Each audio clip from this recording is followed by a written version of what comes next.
이제 교수님께서 이제 군기, 일본은 보통 이제 군기가 센, 우리가 인상하게 뭐 일제시대 때 보면 뭐 군기 하면 뭐 일본 헌병부터 뭐 일본 또 제국주의 군인들까지 그런 게 연상이 되는데, 이제 제2차 세계대전 때도 일본이나 독일처럼 군기 강한 곳이 또 미국처럼 군기가 형편없는 곳들이 이제 이긴 게 왜 이겼을까? 그게 이제 물론 이제 다른 뭐 군사력 제공권이라든가 이런 요인도 있겠지만, 또 교수님께서는 또 다른 또 요인도 말씀하셨잖아요. 전사, 그러니까 이제 왜 그 전쟁 역사를 연구하는 분들과 이제 공부를 같이 하다 보면 군기라는 개념은 그러니까 완전히 다르게 해석됐던 것 같아요. 독일, 특히 일본의 군기는요, 상관에게 대한 아주 거의 무제한적이고 맹목적인 복종을 군기라고 봤던 겁니다. 그러니까 사람한테 충성하는 거였어요. 사람한테. 그런데 그게 어떤 결과를 낳았냐면 병종, 병과 간의 협동이 거의 제로가 되는 거죠. 일본 군인들이 2차 세계대전 때 정말 무지하게 바보짓 하면서 못 싸웠더라고요.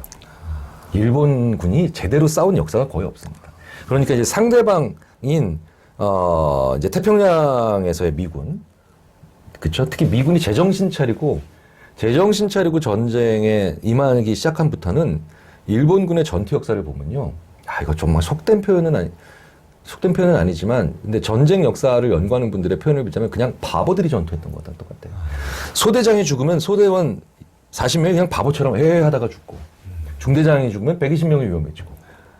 근데 그게 바로 뭐냐면 사람한테 충성했다는 거예요. 근데 기본적으로 사람한테 충성했잖아요.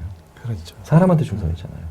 사람한테 충성한 부대가 기본적으로 저 사람한테 충성해야 되니 이 사람한테, 밑에 있는 사람한테 충성하고 이 사람한테 충성하다 보니 기본적으로 사람한테 충성하면 어떤 일이 벌어지냐면 가치에 충성을 하는 게 아니기 때문에, 그렇죠. 어떤 식의 일이 벌어지냐면 내가 충성하는 사람의 라이벌한테 도저히 협조할 수가 없게 되는 거예요. 왜냐하면 두 사람 중에 하나가 대대장이 돼야 되기 때문에 충성할 수가 없는 거죠. 그렇죠. 그러니까 소위 말해서 변수가 생겼을 때 다른 지휘관의 지휘를 못 받아요. 얼마나 일본이 병종 병과 간의 협동이 엉망진창이었냐면, 제가 전사를 연구하는 분들한테 들었던데, 미드웨이 영화도 나왔지 않습니까? 또 얼마 전에 다시. 미드웨이 때 일본 해군이 미군 해군에게, 니미츠 제독의 미군 해군에게 괴멸됐잖아요. 네. 일본 육군이 그거를 3개월 후에 알아게 됩니다. 그런 뜻 맞으면 저도 다큐 봤어요. 정말 진짜 엽기적인 거죠. 엽기적인 거예요. 네. 전쟁 끝날 때까지 서로 미군 해군, 그러니까 물론 미국도 해군과 육군이 서로 앙수이긴 합니다. 네. 근데 그거는 라이벌 정도예요. 그러니까 서로 필요할 때는 서로 해야 되거든요. 네. 그러니까 뭐냐면 니미츠 제독이 육군인 메가더 원수한테 딱 전체 군 통솔권 딱 이양해버리잖아요. 그게 전혀 없었던 거죠. 그리고 별의별 지휘관들의 이건 딱 전문 용어다, 딱 써야 됩니다. 똥꼬집이 일본에서 얼마나 많았는지, 그 말도 안 되는 지휘가 난무했었고. 근데 미군은 군기가 없었던 게 아니라 사람한테 충성한 게 아니에요. 사람한테 충성한 게 아니라 가치에 충성한 거죠. 그러니까 필요한 만큼만 딱 군기가 만들어지죠. 그러니까 미군도 설렁설렁 사는 것 같지만 실제로 소위 말하는 전쟁에서 상관의 명령이 떨어졌는데 복종하지 않으면 죽는다라는 건 확실히 알고 있었어요. 확실히 알고 있었는데, 다만 그게 아주 필요한 몇 가지에 대해서만 소위 말해서 딱 명확하게 인식되어 있고, 나머지에 대해서는 그건 아니야 라고 되어 있으니까, 생각해 보세요. 그 영화에서요, 자기 문화가 만들었을 때 항상 자기 문화가 더 선하잖아요. 그런데 그걸 감안하더라도 미군이 전투했던 영화에서 많이 볼 수 있는 장면이 뭐냐? 남의 부대 지휘관에게 필요하면 얼마든지 지휘를 받는 거. 그게 되게 많이 나와요. 아무리 다른 나라가 자기네 나라 문화를 미화하는 전투를 만들어도 이건 잘 안 나와요. 네. 그러니까 배울 건 배우자는 거죠. 미군한테 배울 건 배워야 되는데, 한국군이 가지고 있는 엄청난 위대함과 장점도 있겠지만, 그런 순간적으로 내 지휘관이 사망했다, 유고다, 아니면 저 부대의 지휘관을 받아야 된다라고 했을 때 그 협동, 능동적인 협동 체계는 필요하죠. 그러니까 집단주의가 그게 없는 거죠. 집단주의가 그게 모자랐던 거죠. 그래서 잘 설계만 한다면 한국군에도 우리도 그걸 굉장히 잘 만들어낼 수 있을 것 같은데, 저는 그게 요로 뭐냐면, 가치, 밸류라고 하죠. 밸류를 어디에 두느냐에 대한 굉장히 중요한, 것 같아요. 그래서 저는 사람한테 충성하는 거 별로 안 좋아하는데, 재밌는 건요, 여기서 이제 좀 얘기를 바꿔보자면, 그래서 그러니까 리사손 교수라고 콜롬비아 대학 교수인데 한국을 너무너무 사랑하는 그 리사손 교수가 손리사예요. 손씨죠. 그러니까 교포죠. 근데 이제 한국어를 너무 잘하는 이제 교포인데, 이 손리사 교수가 한국의 교육 너무 좋아. 한국 너무 사랑해. 근데 딱 하나 한국에 대한 불만을 얘기하라 그러면 이걸 얘기해요. 천재에 대한 생각. 이게 사람에게 충성하는, 그 친구는 심지어 이렇게 얘기합니다. 그게 일제의 잔재야. 막 이러면서. 사람에 대한 충성하는 거. 천재가 우리는 타고난다고 보는 거예요. 근데 걔네들은, 이거 구글 검색을 하면요. 천재라고 한국 구글에서 치고 딱 이 구글 이미지 검색을 하면 뭐가 재밌냐면요. 사람들이 가장 많이 클릭하는 거 순서대로 되어 있으니까 구글 이미지 검색하면 보편적인 사람들의 생각, 더 강한 생각들을 알아볼 수 있거든요. 천재라고 치면 우리는 딱 두 이미지가 나옵니다. 아인슈타인과 애기. 타고난다고 보는 거예요. 근데 지니어스라고 미국 구글로 검색하게 만들어서 지니어스로 치고 보내봐 딱 하면 다 전구가 나와요. 그러니까 천재는 사람이 아니라 아이디어인가. 아이디어. 근데 그게 바로 누가 뭐 그렇게 설계해서 그렇게 흘러왔는지는 모르겠지만 미군 중에 누구도 루즈벨트를 위해 목숨 건 사람은 없을걸요. 그렇죠? 뭔가 가치를 위해서 했겠죠. 굉장히 중요하죠. 지금 이제 저희가 뭐 전쟁으로 얘기를 꺼냈지만 요즘 뭐 이제 각 회사도 이제 어떻게 보면 뭐 핸드폰 같이 뭐 삼성하고 어디하고 다 어떻게 보면 구글 뭐 저기 애플하고 뭐 샤오미하고 전쟁 비슷한 걸 하는 거니까. 그러니까 거기에서 어떤 전쟁을 하자면 전쟁에서 이기는 게 목표인데 한국의 조직 문화도 일본의 어떤 잔재 영향도 있겠지만 뭐 줄서기 너무 심하잖아요. 한쪽 줄 쫙 써가지고 이쪽에서 좀 뭐 또 아웃당하면 자기도 아웃당할까봐 그쪽을 위해서 충성하고 그쪽이 잘 되기를 바라고 진짜 전쟁에서 전체가 이기기를 바라야 되는 게 당연한 것인데 사람에게 충성하는 게 진짜 그런 문제가 생기는 거죠. 그렇죠. 자 보세요. 이게 독일도 그랬고 이탈리아도 그랬고 일본도 그랬고 2차 세계대전에 패전하면서 소위 말해서 패전의 이유 중에 하나가 다 대부분 그런 협동 능력과 그다음에 돌발 변수에 대한 대처 능력이 떨어졌는데 그게 다 사람한테 충성한 군대거든요. 그러니까 사람한테 충성한 군대는 기본적으로 사람이기 때문에 그 사람이 죽으면 훅 하고 무너져 버려요. 체계가. 자, 그러니까 이게 우리나라의 많은 기업에서도 이게 굉장히 중요한 교훈이 되는 게 기업의 사람이 아닌 가치를 공유시킨다는 게 그래서 중요한 겁니다. 가치 기반 경영이라는 게 왜 중요하냐?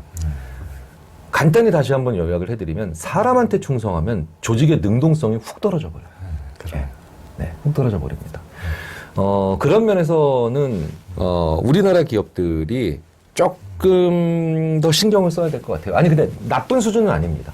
요즘 우리나라 기업들의 기본기가 요즘처럼 이렇게 그래도 괜찮게 보이는 시절이 많지가 않거든요. 그렇죠. 이게 국뽕이란 말을 들은 게 좀 억울하긴 한데 우리나라가 원래 기본기가 되게 취약했던 나라였는데 기본기가 가장 떨어지면서 약간 좀 이게 겉에가 좀 괜찮았다라는 그런 분석들을 많이 했었는데 참 재밌는 건 지난 20년 동안 기본기도 빠른 속도에 빠르게 괜찮아져 버려서 참 그런 면은 좀 되게 안심스럽죠. 이 코로나 팬데믹이 나라의 기본기를 볼 수 있는 그런 시점이거든요. 다양한 종류의 기본기들을. 그러니까 우리 또 이제 어떻게 보면 이제 일제 시대라든가 이렇게 이제 구한말 이후부터 너무 단절된 역사가 우리 어떤 기본기를 또 상실하게 만들어버리고 또 일본의 지나친 또 핍박. 그러니까 예전에 저도 어렸을 때 뭐 기자 돼서도 물론 그러지만은 일본인들은 뭐 하나하나 또 메모장에 다 모든 걸 기록하는데 한국은 기록할 줄도 모르고 그런 아무것도 문서도 없고 막 이런 식으로 이제 많이 들었는데 실은 조선왕조실록이 중국 5,000년 기록한 것보다도 더 훨씬 더 풍부하거든요. 그 하나만 조선왕조실록 하나만 가지고도. 그러니까 우리도 엄청나게 모든 걸 기록하고 다 하는 문화가 있었는데 우리 자신에 대해서도 실은 이제 그것을 역사적 전통을 그래서 이어오지 못한 이런 가장 완벽한 기술 체계라고 심리학에서는 그렇게 얘기하죠. 그러니까 설명한 게 아니라 기술한 거거든요. 설명은 explanation이라고 하죠. explain하다. 기술하다, 묘사하다는 description인데 설명은 그러니까 각색하는 거죠. 영화가 대표적인 설명 체계죠. 얘는 이래서 나쁜 거고 막 이런 거. 기술 체계는 설명하지 않는 거죠. 평가하지 않는 거예요. 그대로 적어놓는 거죠. 그대로 있는 그대로. 이론의 여지가 없죠. 세계에서 완벽한 기술 체계예요. 그렇죠. 가장 정말 경탄을 금할 수가 없는 기술 체계가 한 거죠. 거기 어디 연산군 나쁜 놈이라고 적혀 있습니다. 거기 어디 세종 너무 멋있어 적혀 있어요. 근데 그 기록을 그 완벽한 디스크립션을 보니까 누구라도 그런 해석을 할 수 있게 만들어 놓은 거지. 그런 면에서 보면은 정말 기록 문화에 충실했다는 놀라운 문화인데 그 기본기가 한 30-40년 동안 그 전에 그 직후에 또 그리고 그 이후에 또 이제 그 자기 비하적인 그런 그 여파들이 남아서 기본기가 많이 사라졌다라고 생각하지만 그럼에도 불구하고 이렇게 빨리 기본기가 회복됐다는 건 그 전에 몇백 년 몇짜리 기본기가 있었기 때문에 가능한 게 아닌가 싶고요. 그게 그렇게 무서워서 그렇게 또 집요하게도 악의적으로 창의적이지 않나라는 생각이 들어요. 이거 악의적 창의성이라고 그럽니다. 악의적 창의성. 심리학에서 코프만이라고 하는 창의성 전문 연구자가 옛날에 그런 거 혹시 군대 갔다 오신 분들이 이런 얘기 많이 하거든요. 진짜 얘 있잖아. 지금도 술 마시다가 30-40년이 지나고도 그때 그 김병장 있잖아. 걔는 어떻게 모든 면에서 띨띨한데 사람 괴롭힐 때만 그렇게 기발한 놈이지. 사람 괴롭힐 때만 기발한 놈들이 있다. 뭐 이런 얘기 가끔 하죠. 그걸 악의적인 창의성이라고 해요. 다른 모든 일이나 아니면 뭐 이런 일상생활에선 창의적이지 못한데 기발하지 못한데 남 괴롭힐 때만 악의적인. 남 괴롭힐 때만 창의적인. 기발한 아이디어가 나오는 인간들이 있죠. 그걸 악의적인 창의성이라고 부르거든요. 그래서 그 일본의 문화를 와 대단한 놈이야 라고 얘기한다? 전 반대예요. 악의적으로 창의적이었던 거예요. 전쟁은 그렇게 바보처럼 했는데 약자를 괴롭힐 때만 그렇게 창의적이었다? 그러니까. 그게 바로 뭐냐? 그게 대단한 문화는 아니었던 거예요. 그러니까. 저는. 그건 악의적으로 창의적이었다라는 거죠. 그렇죠. 그러니까 어떻게 이렇게 36년 동안 우리 민족의 정기를 말살하려고 노력을 했지? 걔네 참 대단하다! 노력을 했지까지 딱 하면 악의적 창의성 끝. 그럼 걔네가 그 정도로 대단했다라면은 굉장히 창의적으로 전쟁을 했었어야 돼요. 그렇죠. 커프만이 딱 답을 내려준 거죠. 남 괴롭히고 약자를 이렇게 못된 짓 할 때만 창의적으로 변하는 사람들이 있어요. 악의적 창의성. 그러니까 일제 36년은 악의적 창의성인 거예요. 대단한 게 아니라. 네네. 다른 어떤 데서도 창의적이지 못했거든요. 그러니까 저는 일본 국민들을 말씀을 드리는 게 아니라 그때 일본의 위정자들이 악의적 창의성을 가지고 있었다라고 평가를 합니다.